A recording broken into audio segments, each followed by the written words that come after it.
What round they rise and fine ass? You're playing touch butt with that dork in the park, the ponytail. And I'm the one who ain't got no training partner. I don't think so. You seem to have it all figured out when you're playing midget. Damn it! 60 G's, baby!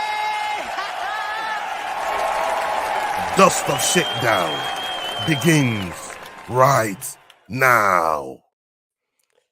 What's happening, Fight Week Show fans, Fight Week Show people? Them we are back with another episode of Dust Up Shakedown.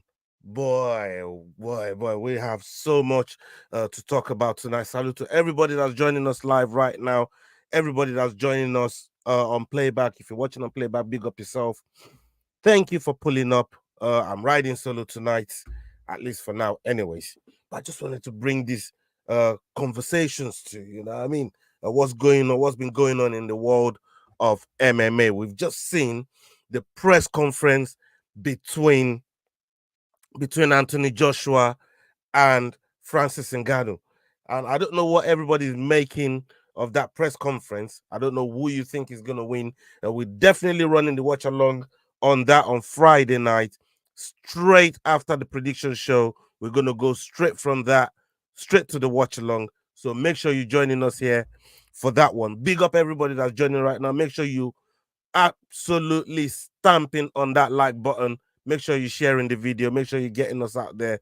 Salute to all of you that's pulling in right now. Right. Where should we begin from? Strickland, Ryan Garcia. You, man, make sure you're putting your comments in the chat. Salute to all of you. Make sure you're putting your comments in the chat. Big up yourself. Fight Week Showcase, Leroy, my bro. Hope you're doing good. Right. Strickland and Ryan Garcia. All right. So everybody, I don't know if everybody's seen what Ryan Garcia has been going on about. It looks like he's having a mental breakdown. His dad even said he's trolling, but trolling in the wrong way. I looked into it, man, and I thought to myself, how's this brother trolling in the wrong way? What, you know what I mean? What's going on? And we've got Ryan Garcia on and Andrew Tate sort of spaces, Andrew Tate spaces, and he's talking about when he was a kid, he got held down, and it was watching. He got made to watch other people like do wrong things to kids and stuff. And Andrew Tate was telling him like, bro, what are you talking about? You sure? Are you sure you want to be talking about these online? And Ryan Garcia's going on like, I don't give a fuck no more, man. I don't give a fuck. They've even had a meeting with me. They told me to stop. They want me to stop, but they can't stop me. They want me to stop. I am God. This is what my man is saying to them. He's saying, boy, I am God. And I thought, what? Like, Andrew Tate said to him, bro, I used to feel the same, but trust me, they can absolutely touch you. They can take what you got. They can take your money. They can make you lose everything. Look what they did to Kanye. You know what I mean? Look what they did to him. So he said, boy, you can absolutely get touched. So we see another video surfaced with Ryan Garcia talking about they frozen his bank account. They frozen his bank account. He don't have access to his money no more. And in the meantime, while all of this is going on, he's got a match booked, and Haney's still training. But Ryan Garcia is out here going mad. And Strickland always finds a way to weigh in on this stuff. Let's look at the quotes here from Strickland. Strickland says he admits he's a little mentally unstable, but I'll wake up some days wanting to strangle a puppy. This is the kind of things that Strickland is talking about here. Right. So he goes on to say no way. He says, he goes on to say, and I quote, this is Strickland's quote, not mine. He says his dad gets on top of his mom, and I remember he said, I'm gonna fucking kill you tonight. He said maybe it's just rough sex, but we don't know at this moment. He's under the bed, he's crying, and he's while he starts to strangle her. This is the type of things that Strickland saw when he was a kid. He said this on Big Japan's podcast, and you know, he's trying to say basically, Ryan Garcia, you need to look after yourself mentally. You need to look after your brain, because right now, this sort of stuff that you're spewing, the sort of stuff that you're putting out there, it's not good for you. It's not. It really isn't good for Ryan Garcia. Big up everybody that's watching live right now. Big up yourself, people. Salute to all of you. Strickland weighed in on Ryan Garcia, on what Ryan Garcia has been, saying on the internet, including Twitter Spaces. His dad is really worried about him. I don't know what's going on with him. He is determined to expose some bad people, according to what he said. I don't know where it goes from here. I really don't know. But he said the higher ups, they've definitely been trying to stop him. And if the higher ups are trying to stop you, we got a problem. We definitely have a problem. In other news, UFC 299, there's been word that Merab Dvalishvili is going to serve as backup for UFC 299, just in case something happens. But I do think Chito and Sean O'Malley, them two definitely gonna make that fight happen. It's something that Chito's been after for quite a while. I believe Chito, since beating O'Malley, I think O'Malley is probably his only professional loss, at least in the UFC, on his record. So, Chito will think he put that there, and he deserves that chance, at O'Malley. But again, when you look at the work that Merab is putting in that division, and that's why it kind of annoyed me a little while back. I was talking about it, that Merab, I think Merab should step in there with Aljamain. I think Merab, should take the, at least, even if he's not stepping in there with Aljamain, as soon as Aljamain lost, forget about the rematch. Forget about that rematch. That rematch is, you know what I mean? Put your rematch to one side and and go after the belt But he's saying it would excuse Aljamain Sterling if he wanted a rematch. He was gonna just sit on the sidelines and wait for Aljamain Sterling to go back, have a rematch, and on top of that, if he wins, then he doesn't even get a shot at the title, because he doesn't want to fight Aljamain in the first place. It was just a mess. It was an absolute ball of mess. But we've seen the sort of people that Merab has been beating along the way. These are championship caliber fighters. We just seen Henry Cejudo. What he did to Henry Cejudo in that fight, he literally sacrificed him to Zuckerberg. Literally sacrificed him to Zuckerberg. I couldn't believe it. Literally, he picked him up from one side of the cage, took him to the other side of the cage, dunked him on the floor, and just beat the brakes off him. Absolutely beat the brakes off him. But he didn't stop there. The same thing he did with Aldo, right? The same thing he did with Aldo. Aldo, I consider one of the greatest of all time, at least in the featherweight division. But Aldo dared to come down to 135 and compete, and he was having a hell of a run. He was having a fantastic run. And then it bumped into Merab. And we know what Merab's cardio is like. We know what Merab is all about. That brother is hard to knock out. It is hard to put away. And it will wrestle you. It will wrestle you. I mean, he's one of the best wrestlers. To do what he did to Henry Cejudo, who is an Olympic gold medalist wrestler. It's crazy. Absolutely crazy. Right? But then, all right, you say, okay, Aldo, you have to come from 145 to 135, maybe. But what about Piotr Jan? What about Jan? He did the same thing to Jan. He absolutely, dominated Piotr Jan in that fight. So, for me, I just think Merab really just need to look at his own career now and say, hey, I'm gonna absolutely smash this. I'm gonna absolutely, you know what I mean, take my career and put it first and just go for gold, because it's not spring chicken no more neither. You know what I mean? At the age that he's at. Let me quickly look up his age. Let me quickly look up his age real quickly. I mean, I know Merab in how old is Merab?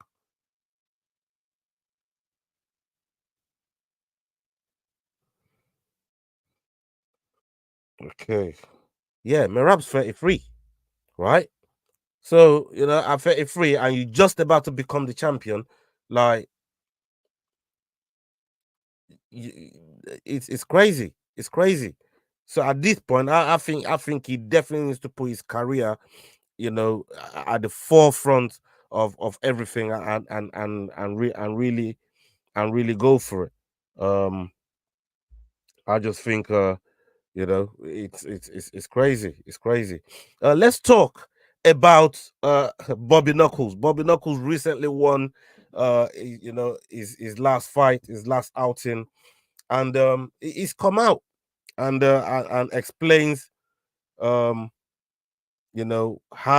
or why he lost to the champion Dricos Duplessis.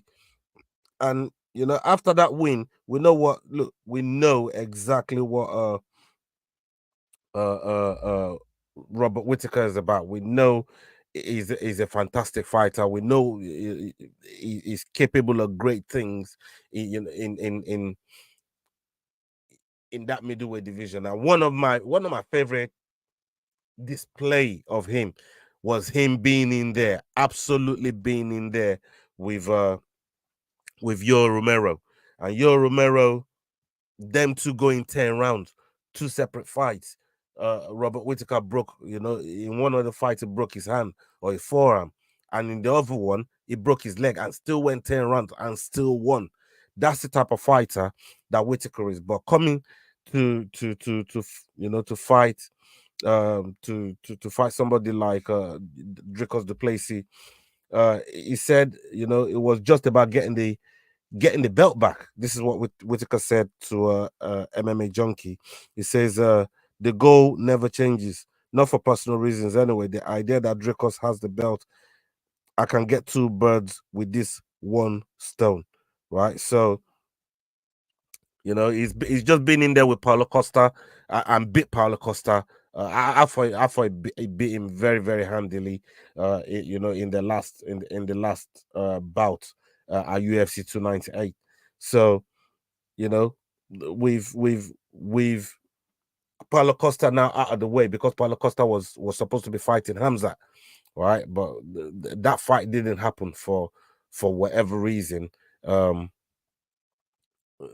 think when you then look at the landscape of 185 right now, I do think Whittaker having a loss against Dricos and beating at least a top fiver like Paulo Costa, I think it definitely keeps him in that conversation. But he's still the best fight to still make at this point at 185 is Easy versus Dricos. But Dricos is injured right now. So if Dricos is injured right now, I think they tried to get him on the UFC 300 card, and and rightfully so, he turned it down. Like, no, I'm not defending my title injured. Are you guys crazy? You know what I mean? Want me to defend my title injured? No, I'm gonna get fit before I get back in that octagon to defend my title. And Dricos is right. I don't think he should be defending his title whilst carrying an injury. Yeah, not every time do these fighters come into the octagon 100%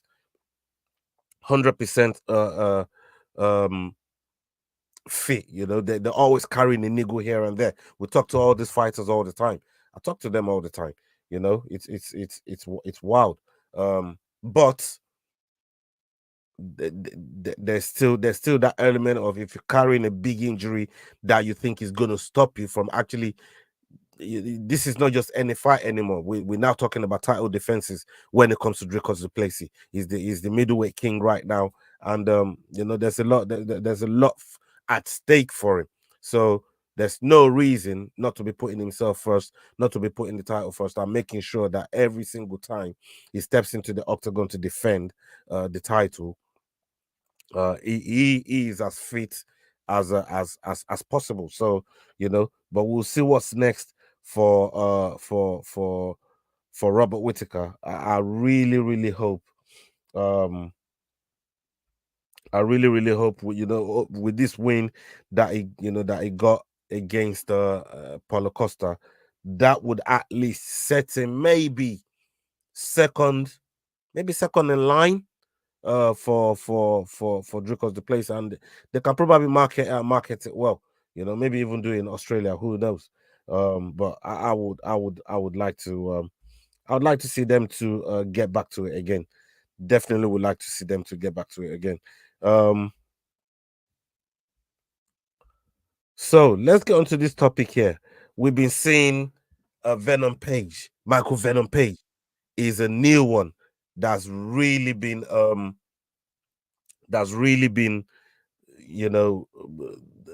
he's being put in the public right now. Oh, look who's here. Yes, my boy Yao is here. Yes, let's go. Hey, big up yourself, Yao. Hey, big ups, brother Ola. How are you doing today? Yeah, but I'm good. Big up yourself. Thank you for pulling up. I thought, you know what? You guys are 2 hours ahead, so I understand the struggle. I definitely understand. It was that struggle.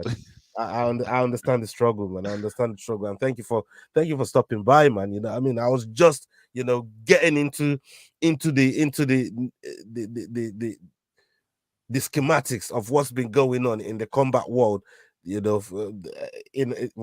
at least this week, because we got a lot of events that's been going on this week. Plenty of events, and today we see the press conference between Francis Ngannou and Anthony Joshua. We're going to talk about that in a little while. We've seen what's been going on with Ryan Garcia. I've given my take on what's been going on with Ryan Garcia. We saw Andrew Tate. Both of them were talking on Spaces, and Sean Strickland is also weighed in on that. And on top of that, we got it's a big week tomorrow for EFC. So there's a couple of fights on that card that came off the card, you know what I mean? But one of them got saved by our very, very good friend Adrian Sanchez. We're gonna weigh in on that real quick. And what else we got coming up? The fight is gonna happen on Friday. You got the versus competition going on over there in South Africa that you're gonna tell the people. You got all of that going on. And to clean it all up, we got UFC 299 watch along as well on the Fight Week show. It's a mad week for Combat Show. Yao from Kick 'em in the Head is here. How you doing, my brother? I'm good, thanks. How are you doing this evening, Ola? Thank you for the amazing introduction. And like you said, there's a lot going on in the fight world right now. It's an absolutely jam-packed, amazing weekend, specifically here in South Africa, with the kickoff of the primary MMA season at EFC 111 tomorrow, which I'm really looking forward to. We've got a champ versus champ fight happening. One fighter going to become the double champ, fighting to become the double champ. I mean, you don't hear that often, double. So really looking forward to that. Really looking forward to our amateur promotion versus, as you said, and obviously on Saturday, UFC 299. Let's go, O'Malley versus Vera. Bro, it's gonna be hectic. It's gonna be crazy. But before, because like I said, I've weighed in on quite a couple of the topics that we mentioned earlier on. But I wanted to get your take on what's been going on with Ryan Garcia, because Ryan Garcia is supposed to be at least in camp doing some work. He's got an opponent's doing work, but he's out here going nuts on the internet. He was talking to Andrew Tate about when he was 2 years old, he got held down and by some bad people, making him watch bad things happen to children. Bro, like some of the things that he was talking about, is just mad. His dad also came out say he's trolling, but he's trolling in the wrong way. But how can you be trolling in the wrong way? Trolling is already bad as it is. To then troll in the wrong way is absolutely insane. Bro, talk to me. What do you think is going on here? I think when he says trolling, he meant he's trolling himself at this point because he's not trolling anyone else.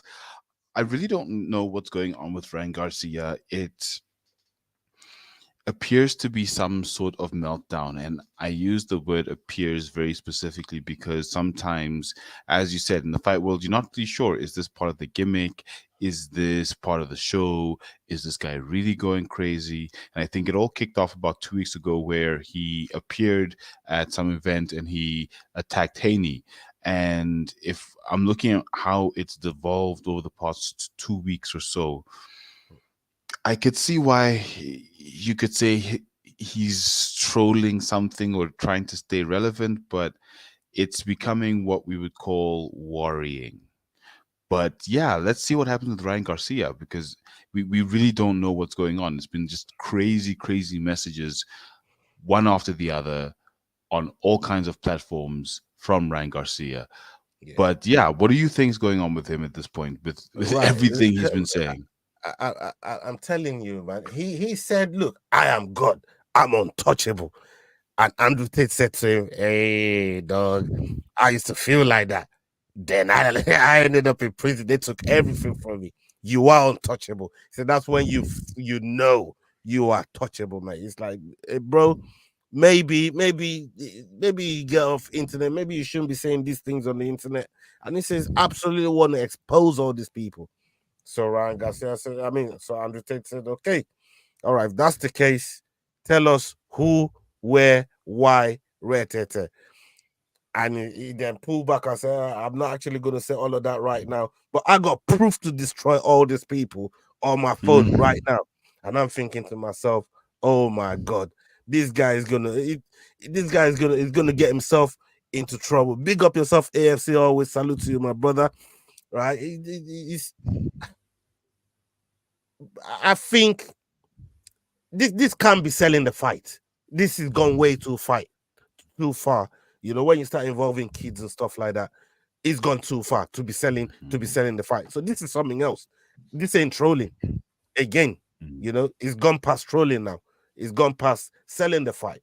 So one is either mental breakdown or two is really, really trying to expose the powers that be, if you like. And these powers that be, apparently they do really, really bad things out there, and he just wants to expose them. It's trending right now. It's one of the biggest topics on social media in the combat space. And Ryan Garcia, everybody knows this guy, very, very talented boxer. He got hands. It was only last week I was talking about Ryan Garcia. Shout out to Coach Coach Hayden, Black Panthers coach. Salute to Charles Balelo. Both of them were here last week, and Ryan Garcia was talking about how he can step into the octagon and beat up a wrestler because he beat up a security guy. You know what I mean? In a wrestling match. And I asked him, I asked Coach, I says, Coach, does, just having a little wrestling something with your security guy, does it equate to stepping into the hexagon and having a wrestling contest with a professional MMA fighter? It's like, no fucking way. No fucking way that happens, So I don't know what's going on with Ryan Garcia. He's been doing a lot on in the socials, and bro, I'm worried about him. I really am. I'm worried. I hope he has good people around him that can try and look after him and just keep him out of the cameras for a minute. At least maybe refocus him in the gym, refocus him, on the fight that he actually got at hand. And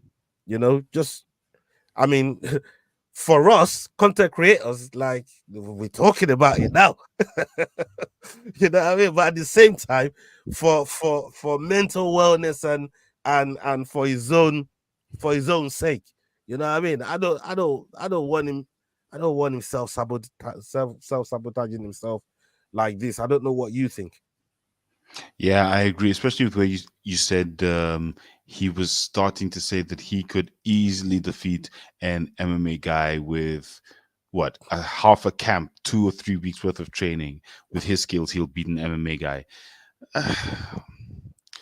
Look, maybe he got hit too hard in the ribs when Tank took him down and his brain is lacking oxygen. But right now, we don't know what's going on with Ryan Garcia. It's a strange, strange situation. And hopefully he comes out of it soon and is better for it. And hopefully he gets to the fight and we have a fight, because that's a fight that I think the boxing world does really want to see.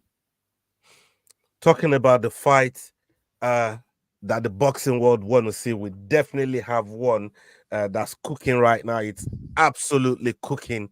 I saw the press conference earlier on with Francis Ngannou versus Anthony Joshua, AJ Joshua, right? And this is a fight that is very, very anticipated. On that card, there's like 4 title fights on that card, on the main card.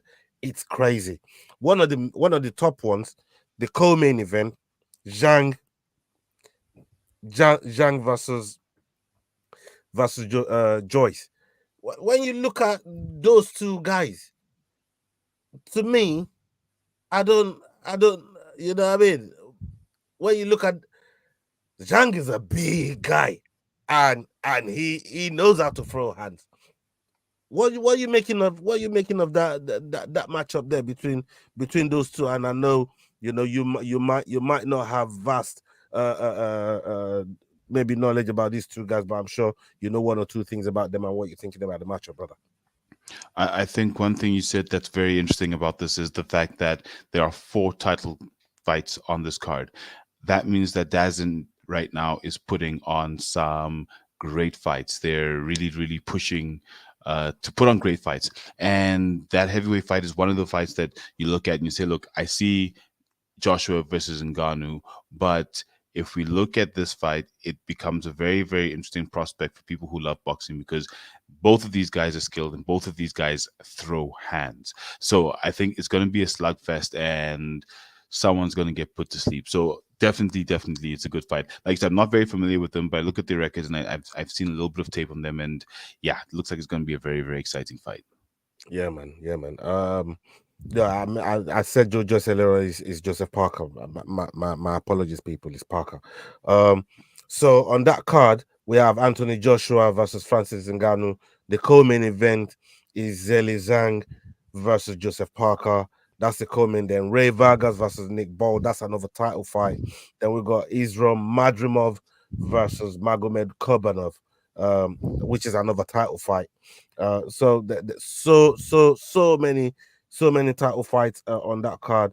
And Gavin Gwayne versus Mark Chamberlain is another title fight. So there's 1, 2, 3, 4 title fights on that card. Very, very interesting card. We're going to be covering it on the Fight Week show. Straight after the prediction show, we're going to be heading straight to that watch along. So make sure that you're sticking with us. Not tomorrow, on Friday, 9 o'clock, the prediction show, and straight after that, we're going straight onto this watch along, and Ligona is going to be joining us for that one there as well. Salute to everybody that's watching live right now. Big up to all of you. Big love. Now to talk about the main one, Anthony Joshua versus Francis Ngannou. It's here. It's knocking on our door. It's ready to go. These guys, they had a stare down earlier on. There was a lot to unpack in the press conference, and I'm not sure if you've seen it. There was the questions asking Francis if he's feeling more confident after having that fight there with Fury, and there was a bit of back and forth between him and Fury. Where Fury, he said Fury. He said Fury said to him that he called him a coward, and he said, "No, I just thought I won the fight," and that's different to calling another man coward that he'd never call somebody, as well respected that steps into the ring to fight another man. He never called somebody like that quite a coward. He said, but I can't think that I beat you, even if the scores say something different. But the back and forth was between them, and he said to Tyson Fury that you should be thanking the rules of boxing for protecting you. Said if the rules of boxing is not there to protect you, you're nothing in front of me. He literally said that, like, you're nothing. I beat you every day and twice on Sunday. Like, what do you make to all of that, brother? Like, that press conference there was crazy. I don't know what you took out of it, but tell the people. The press conference was amazing. And I think if you look at overall what Francis Ngannou has been doing since he left the UFC, although to be honest, I want to see him getting back to MMA, like great, go and box, Francis, great, but you're still the baddest man on the planet. Please go and take someone down, hit them with an elbow. I don't know, do something else. But he has an opponent now. He has an opponent now from PFL versus Bellator. He does have an opponent. Well, that's one thing he didn't have before. But at least we know there's progress in that direction now because he now has an opponent in Ricardo Pereira. Please continue. Fair enough. Renan Pereira is a big boy. He knocked out Ryan Bader so fast I was confused. So yes, Ngannou has a fight lined up, and I can't wait to see that fight. But yes, with the build up to this Joshua fight, obviously his last fight against Tyson Fury was an international sensation. We saw the battle of the baddest. There's even a documentary about it on Netflix, phenomenal, showing exactly what happened behind the scenes. So if I look at the press conference, this is a build up of what Francis has been doing since he left the UFC. It's a buildup of him saying, I am the baddest man on the planet. Yes, you, Tyson, you were somewhat protected by the rules of boxing. In theory, I kind of would have beaten you if a few of those technicalities weren't there. Yes, you're a cleaner boxer, sure, but I still could have beaten you. And I fully agree with Francis, where in his first boxing match, he took the lineal heavyweight champion to a full 10 rounds to the judges.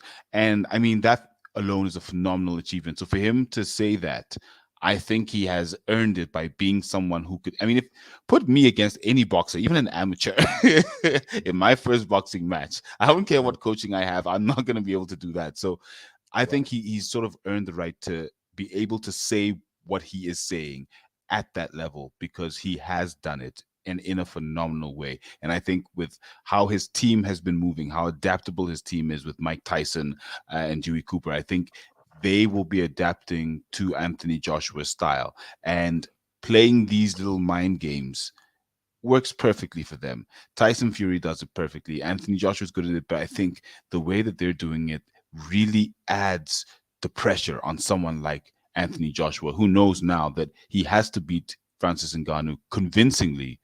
Otherwise, questions will then get asked about him, and he doesn't want that. So I'm really looking forward to it. That press conference is crazy, and yeah, it's going to be a heck of a fight.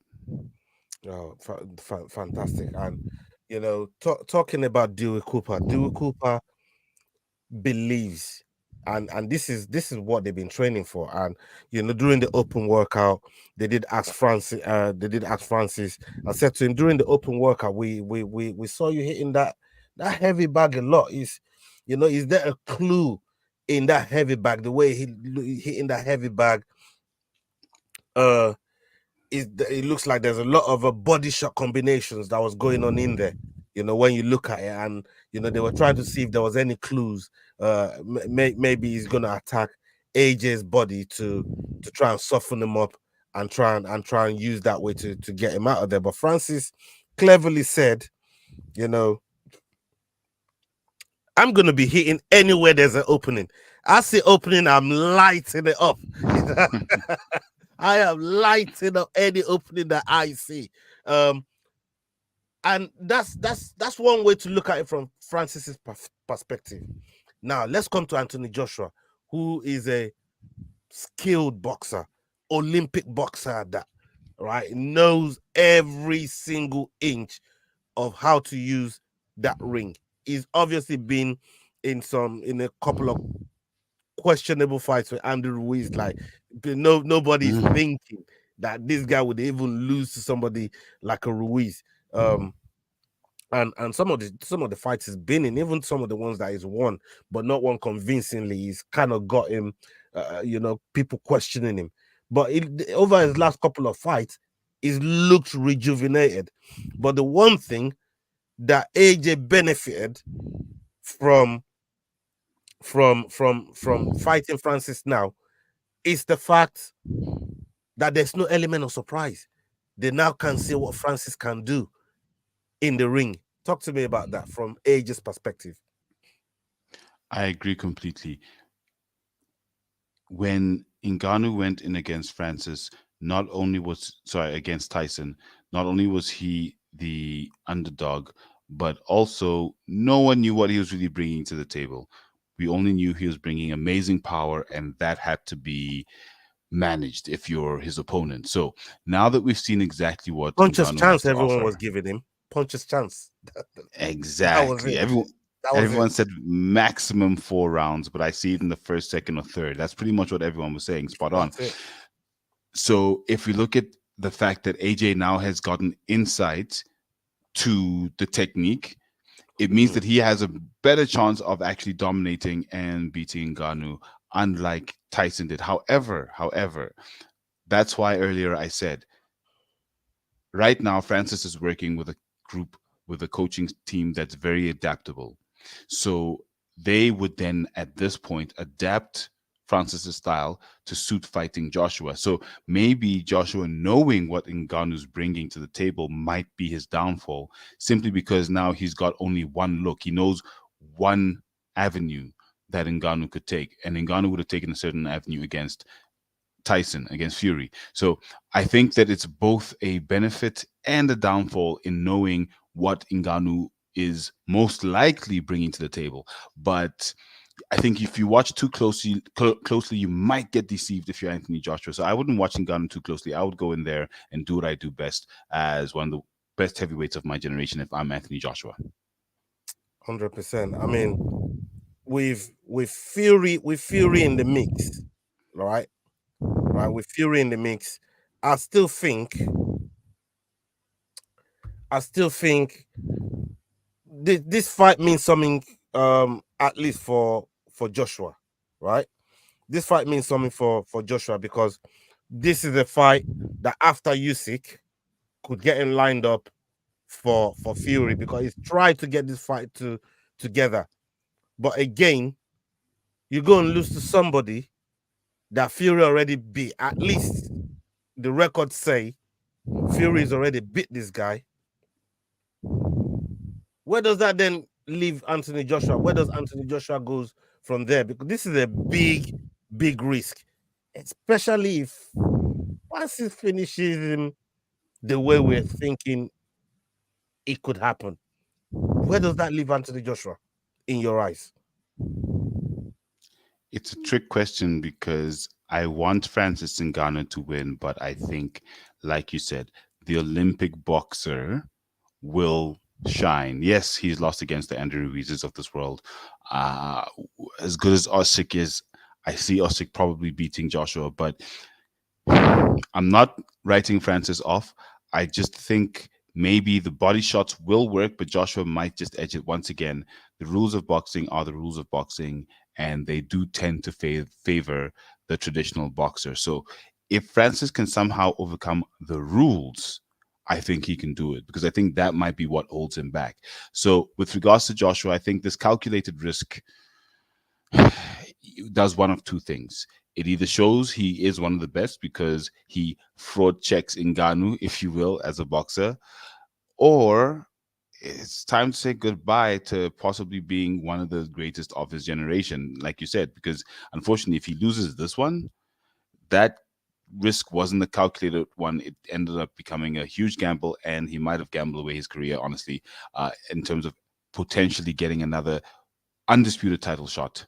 So yeah, let's see what happens for Joshua. But it's like you said, it's a huge risk for him. Huge. That's all I can say. It's a huge risk for him.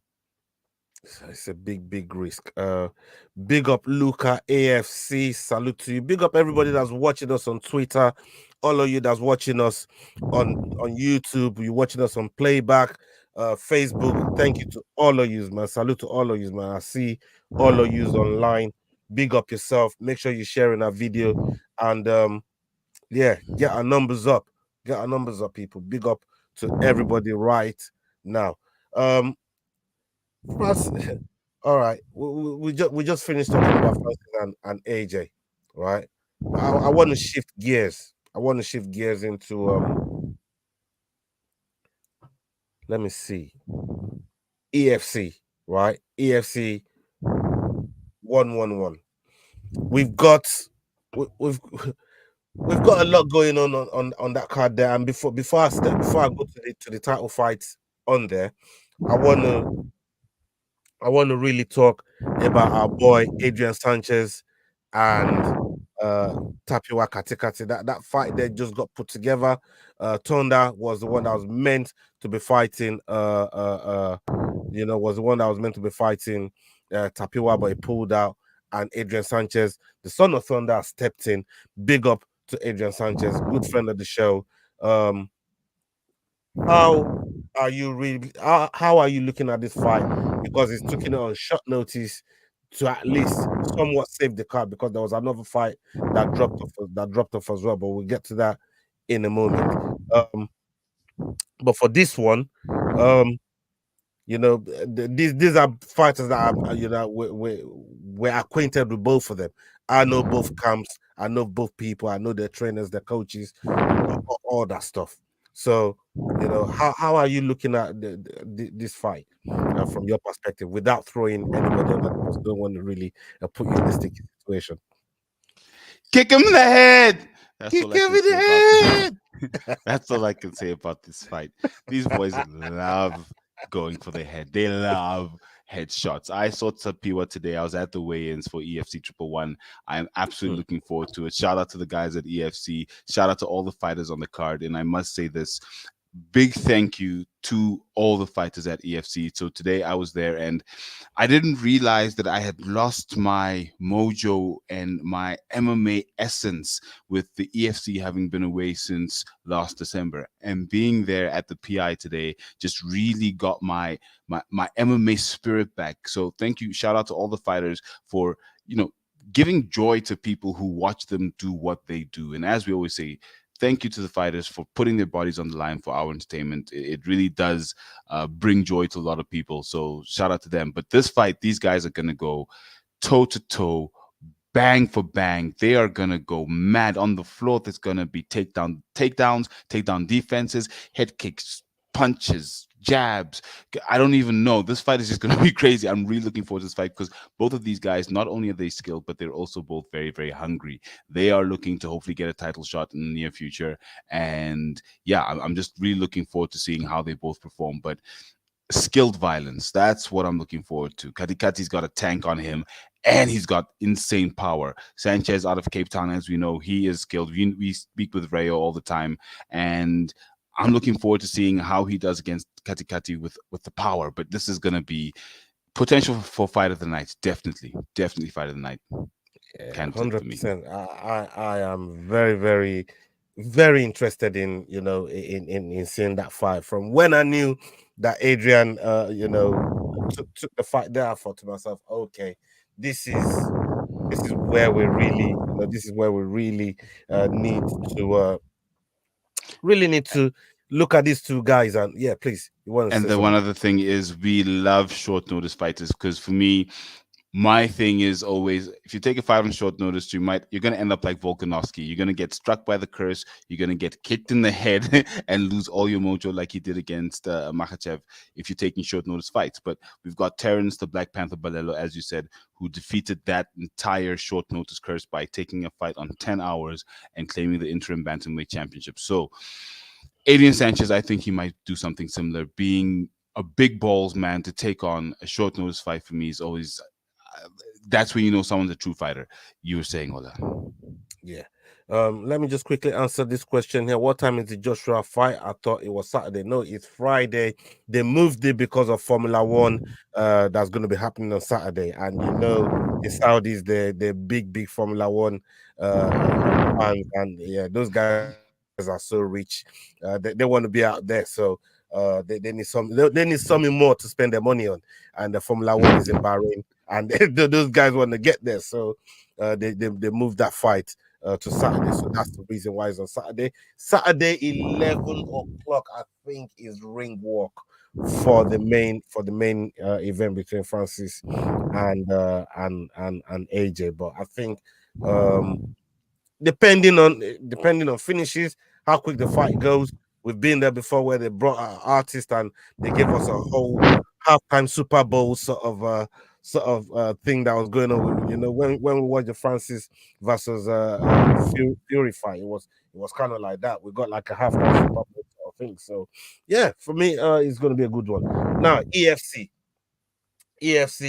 let's talk about Zulu versus Gift Walker. Right, like I said, we had a Black Panther and Coach Hayden here last week, and they said he was going to be ready. He was going to be the backup for this fight. But we now know you've seen both of them weigh in today. They look incredible. The stare down was fantastic. What do you think is going to be going on? You know, in the fight with these two sound so confident.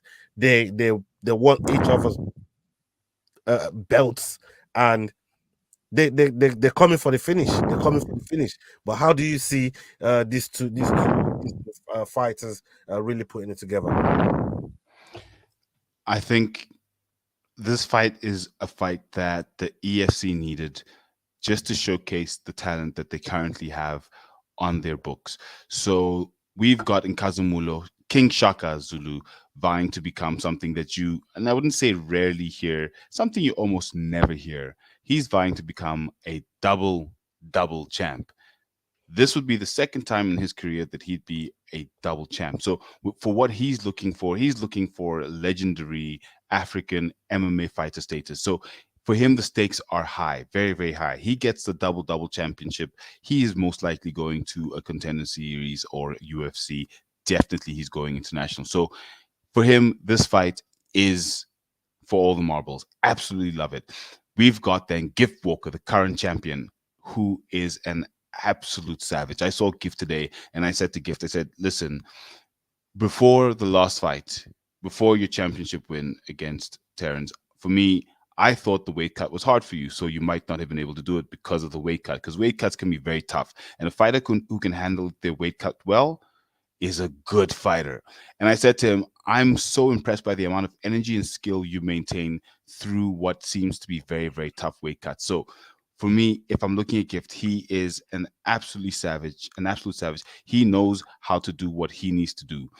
So for this fight, honestly, I'm struggling. I'm probably going to flip a coin before I make my picks, and then I'm going to go with that fighter because right now these guys are both looking very, very skilled. We've got Nkazumulo, who's now at Team CIT.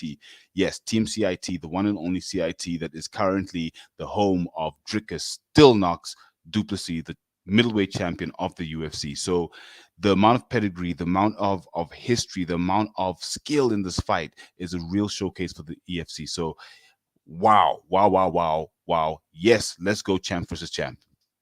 EFC 111. It's gonna be mental. It's gonna be absolutely mental. The other fight that I was really looking forward to was the Bradley Swanepoel fight. Yes, and that fight has not fallen off. He wants to revisit it in May. You're a bit more closer to these guys. What can you tell us about that? You know, about those two guys and what they brought to what we're missing by this fight not happening. The Nightmare was supposed to be on this card, and it's such a pity the Nightmare Bradley Swanepoel is not going to be on this card because, you know, he's a rising star in the UFC. He's gotten quite a few wins on his belt recently after a loss that kind of put a dent in his, I guess, his rise to the top. But you know, with these fights, sometimes you know how it happens. Fights fall off. We had Kelvin Smith as well, who was supposed to be fighting. Shout out Kelvin on this card, who had his fight fall off. We had Ntando the Zulu Warrior Zondi as well, one of our favorite fighters on the show, who was actually supposed to fight Charles Lamte out of Ghana.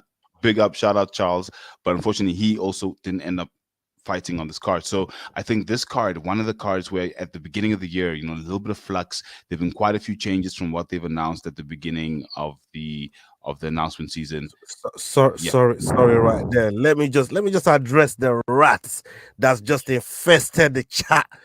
Big up to the rats. Salute to all of you, but I see the league gonna raid rolling in right now. Big love. Hey people, as you're rolling in, please hit that like button, hit that share button. Get us out of there. I see you, Static, Graham, Caldwell, Off Red, Immortal Technique. Yeah, man. I see all of you, man. JV23.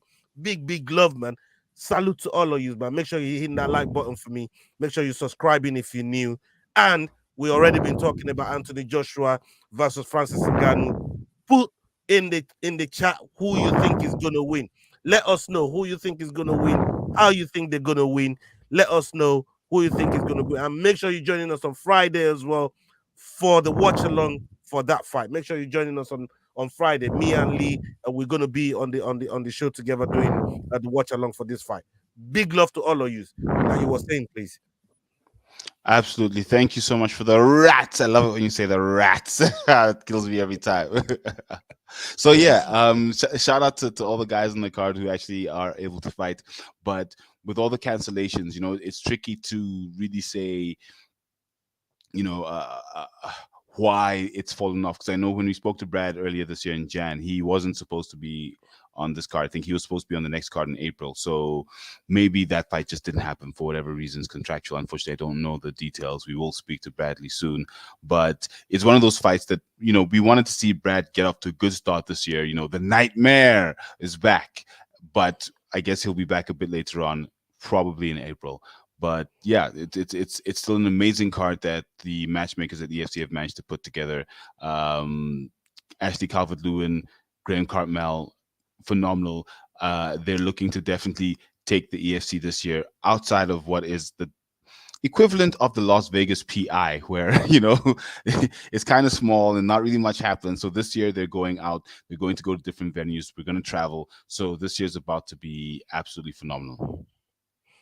All right. Hey, your people, as you're in the chat, please put your questions up. If you wanna ask Yao from Kick Him in the Head, you want to ask him some questions, make sure you're putting it in the chat about some of the topics that we're talking about, especially when it comes to the to the Francis versus AJ fight. And make sure you're subscribing to Head Kick podcast. Make sure you're following his page. It's going to be in the description. People, show some love. Right, let's talk about UFC 299, the main event. I mean, Sean O'Malley versus Chito Vera. These two, actually, before we get to that, because that's the last topic that I really want to touch on. There is something that I wanted to ask you about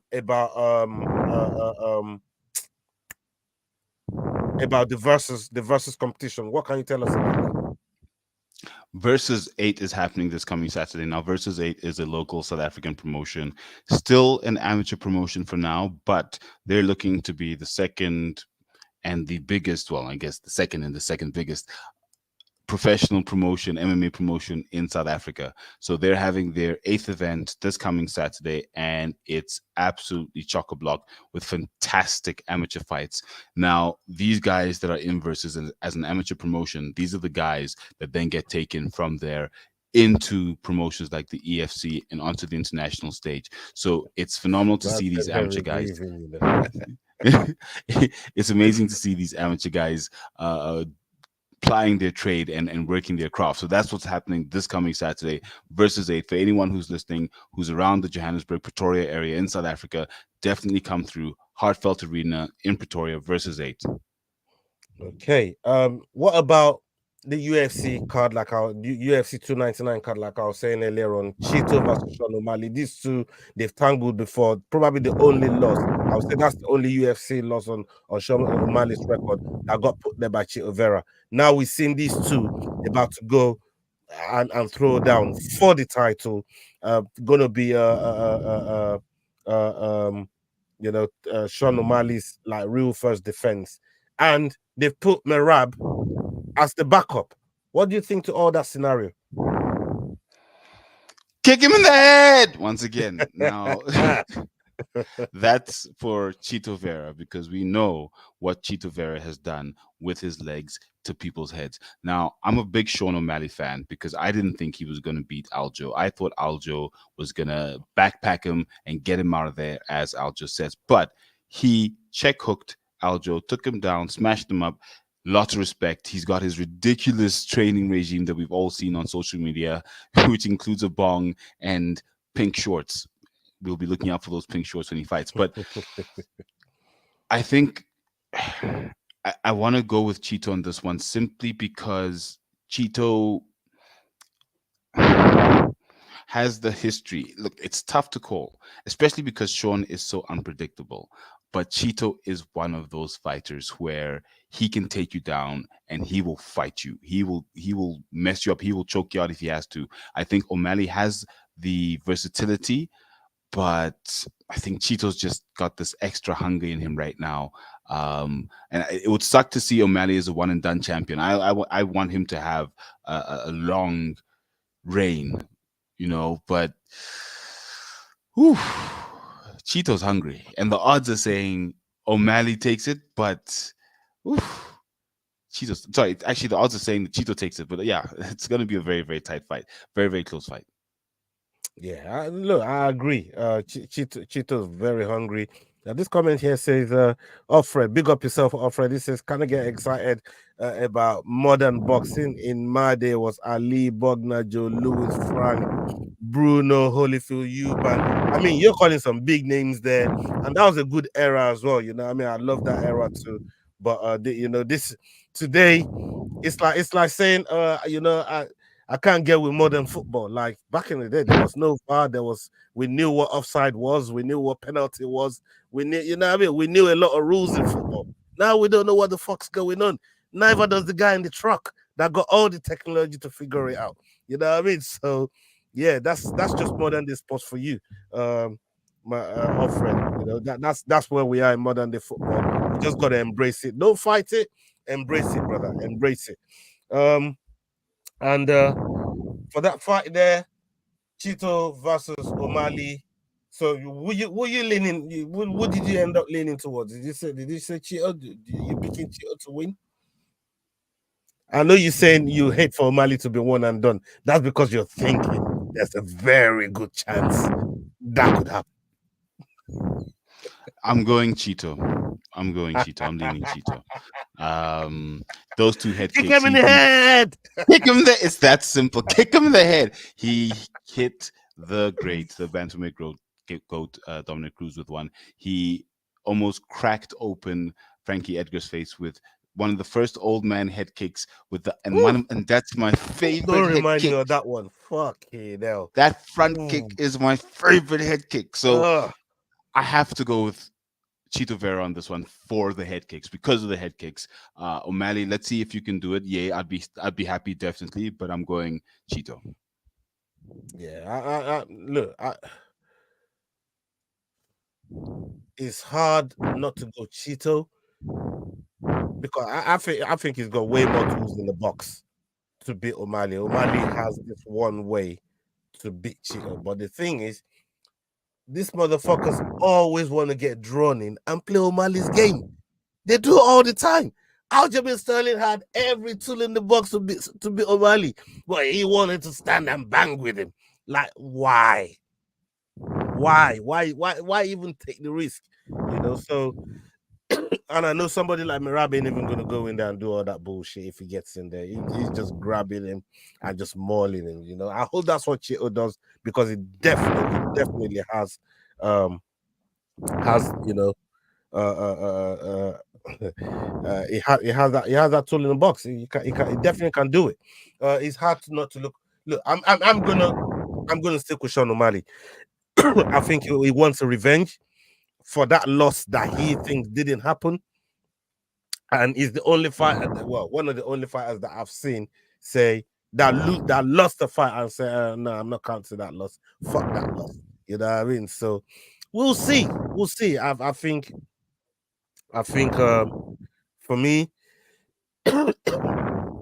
when you look at that loss, it was put there by Chito Vera. You know what I mean? He kicked him. He kicked him in the leg. Didn't kick him in the head, but kicked him in the leg. Fucked the nerve up, and boom, O'Malley went down. And my man went down there till the ref pulled him off. So that's a win in my eyes. But I think O'Malley is going to want to get that back. You know what I mean? I think O'Malley is definitely going to want to get that back. Yeah, that's what I'm saying as well. JAFC. Then the other fight that's equally as exciting, and sorry just to jump quickly, is the Dustin Poirier, the Diamond, versus BSD Benoit Saint Denis. Simply because I'm not the biggest Dustin Poirier fan. I liked him up until just after the Conor leg break, and then just how everything's transpired from then. You know, I'm definitely more leaning Conor, but also because he just got kicked in the head by Justin Gaethje, you know. So for me, I'm like, you know what? I'm gonna go with the other guy. So I'm really looking forward to seeing BSD, whether he's gonna get forechecked by Dustin Poirier, who might now be the new top 5 or top 3, whatever it is, gatekeeper. We don't know what's gonna happen. But that fight, I mean, what am I saying? This whole card is insane. This whole card is insane. I mean, let's quickly have a quick rundown on the main card. We're going to be doing a watch along for that main card. People, make sure you're staying with us. Make sure you're subscribing. Make sure you have your notification bells on, or when we go live on that watch along. This card is absolutely crazy. We got Sean O'Malley versus Marlon Vera. They're going to be competing for the 135 strap. The bantamweight title is going to be on the line for that fight. Then we got the co-main event. We got Dustin Poirier versus Benoit Saint Denis.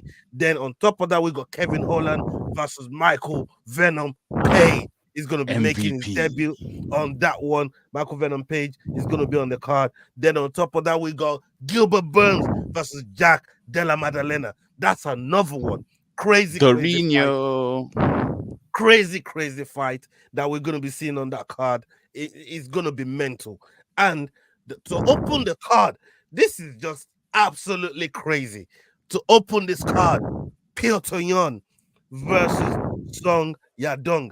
These two, I mean, this is going to be a banger. This whole card, bro, don't get too cooked on that versus card, man, because this main card here is absolutely serious, brother. Talk to me. It's mad. Like, you didn't even get to the prelims. There's a whole bunch of fights I want to see on the prelims. You didn't even get to the early prelims. There's a whole bunch of fights I want to see. Macy Barber, bro, Michel Pereira on the prelims. Pedro Munoz, Kyla Phillips, bro, it's crazy. This whole card is absolutely mental. This whole card is mental. You know, we're talking Michel Pereira versus Oleksiy Chuk. We're talking Ion Kitleba, Phillips Lins, CJ Vergara versus Amabayev, and we got Joanna Wood and Marina Morozov. There's a lot of fights on this card. This card here is just mad. Curtis Blades is fighting Jelton Almeida. That in itself could headline. It could headline a fucking card. That in itself, that one bout could headline a card. Curtis Blades versus Jelton Almeida. It's gonna be mad. I'm so looking forward to this card. Fantastic card, man. It's crazy. Look. Big up JAFC here. He's saying that card is better than UFC 300 card. Bro, I'm inclined to agree with him. I'm inclined to agree with him. I'm inclined to agree with him, but the thing is, it's true. It's true. It's true. This 299 card is insane. It's ridiculous. Mad. You've got ranked fights all the way through to the early prelims. Only in the early prelims are any of those fights unranked, and that, I mean, that's an absolutely insane card. Yeah, I love it. I'm looking forward to it. So everybody, make sure you're hitting the notification bell. Make sure you're hitting the like buttons, the share buttons. Make sure you're getting us out there. Thank you to all of you, every single one of you, from the raid, from the people that started with us, the people that are watching on playback, everybody that's watching on Twitter, everybody, you know, that's watching on all our other platforms, Twitch, Facebook, you name it. Thank you to all of you, man. Make sure you're following Kick Him in the Head, the Head Kick Podcast. Yow, his handles and everything is going to be in that description. Make sure you're giving him a follow. Big love. And bro, let me ask you what you got coming up. In the very near future, what you got coming up and where people can really find you. So, as I said at the top of the show, for me, having EFC back in season has just absolutely made my MMA soul happy. Being around those fighters, getting their energy, being part of their energy has really gotten me excited for this 2024 season. Yes, the year started on an absolute banger with Dricus still knocks Duplessis winning the UFC middleweight championship. Now it's just been a momentum of amazing MMA things happening. So for us, we've just got more interviews coming with more amazing fighters, not just from the EFC, but from all over the world. We've got more collaborations coming with more podcasters like you yourself, Ola, the Fight Week Show. Shout out to all those guys doing amazing work in the MMA space.